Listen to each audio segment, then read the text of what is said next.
All right, so a few things on why we are failing, or at least why I believe we're failing.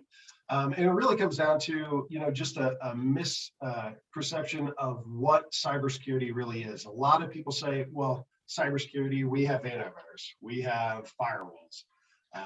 The one I constantly hear is, we've never had an issue before. Well, why would we do anything different? Well, the thing is that things change. If you haven't been hit before, consider yourself lucky. Go buy a lottery ticket. Don't just assume that you're doing all the things right just because you've never been hit before, or it worked last year, whatever you were doing. Compliance and regulations. A lot of people say, oh, well, I'm PCI compliant, I'm HIPAA compliant, or any one of those. And really, compliance isn't security. Security is not compliance. So, that's just very important to keep in mind that, while the two may be friends, they're not exactly one and the same. So just keep that in mind. The one that I always like to highlight and talk about is the policies and procedures. A lot of people say, well, we have, some fantastic policies and procedures here.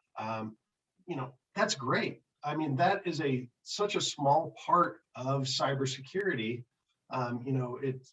It's just not worth even, kind of what you're doing with it. And I mean, the example that I would use is, I have never, ever heard a story of a hacker rifling through a network and getting to, some HR documents of policies and procedures and walking away from the table going, you know what, that's a really solid set of policies and procedures. I'm out of here. It's just not there. So, I mean, obviously they're important to have, they're important to follow, but it's really for the people that follow the rules, not the people that could care less about your rules. Next slide, Brian.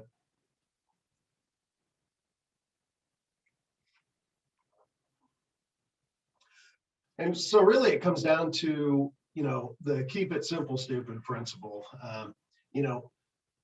Don't wing it. Find a standard and make a plan off of that standard. I don't even care what that standard is. Like Brian had mentioned before, there are a ton of them.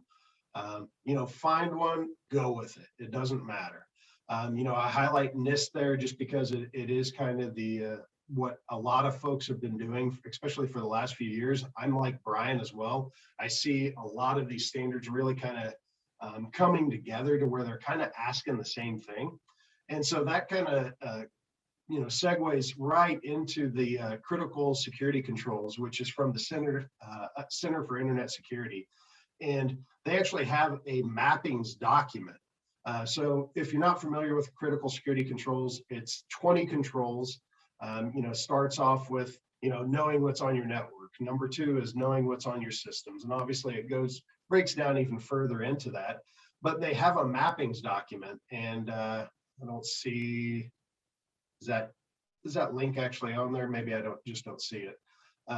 But there's actually a mappings document. It's actually from Audit Scripts, the website.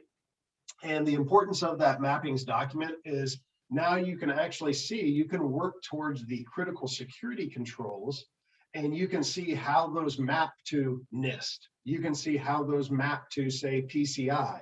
You can see how they map to HIPAA.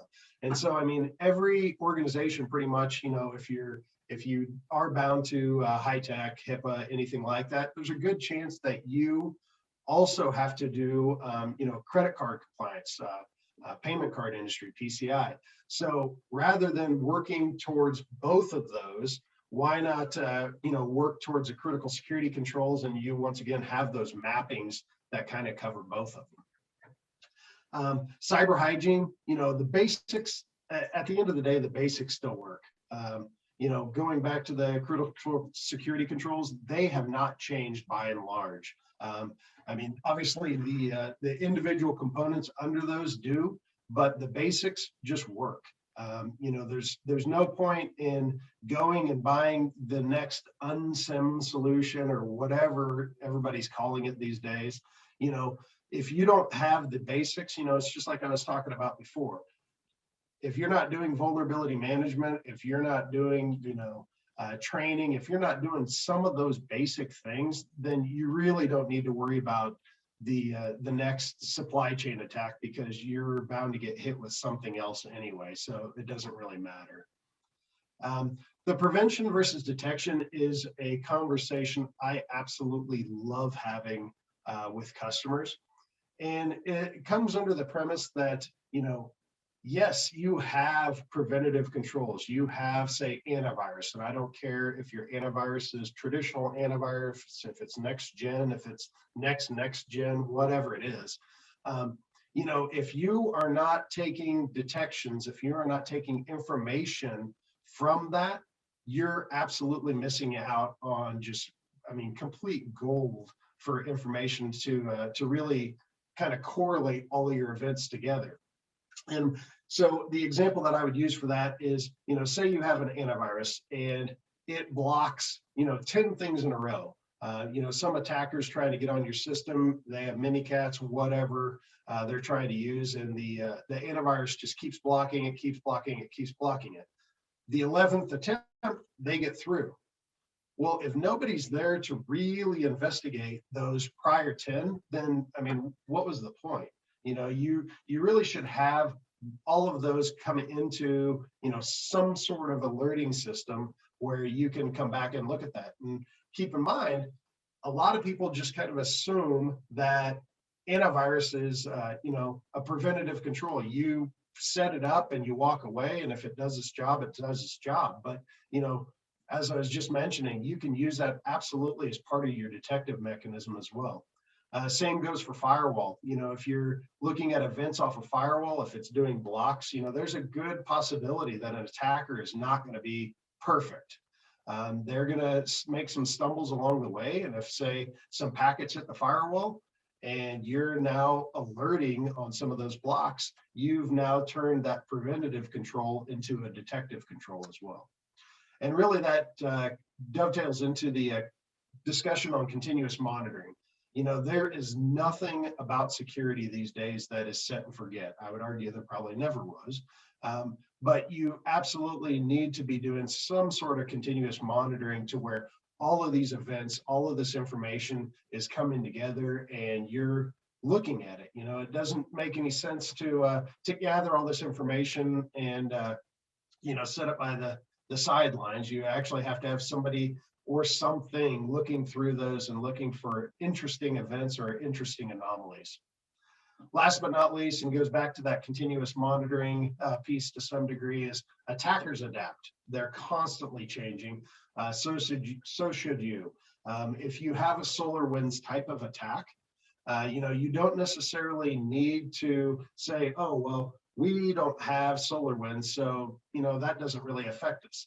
And so my conversation with customers, even who did not have SolarWinds, was, that's fantastic. Let's look at SolarWinds. And they said, well, why are we looking at SolarWinds? Well, what about some of the DNS queries? Microsoft and those folks, they found out that, some of the DNS queries, the initial ones that gained the foothold, were 7-8 months back. Can you tell me whether you have DNS queries and replies from 7-8 months back? Oh, well, no, we only keep it for 2 months. Well, apparently you can get something out of the SolarWinds attack, even if you didn't necessarily get hit with it. So, just keep that in mind as the attacks change, as the attackers change, keep an open mind and don't just say, well, we don't use that product, it's no big deal. There's always something that can be gleaned from some of that information. And there is some absolutely fantastic information, from the FBI, the InfraGard, CISA. A lot of those places are putting out tons and tons and tons of information, and it just requires a little bit of skill level and some knowledgeable folks to really distill it and be able to bring it back to where it can work for you, even if, like I said, you're not using those applications or that software. Next slide, Brian.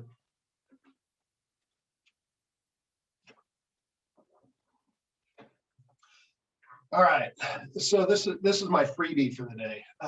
Going back to the basics, talk about training, and this is also critical security control number 17. If you're following along at home.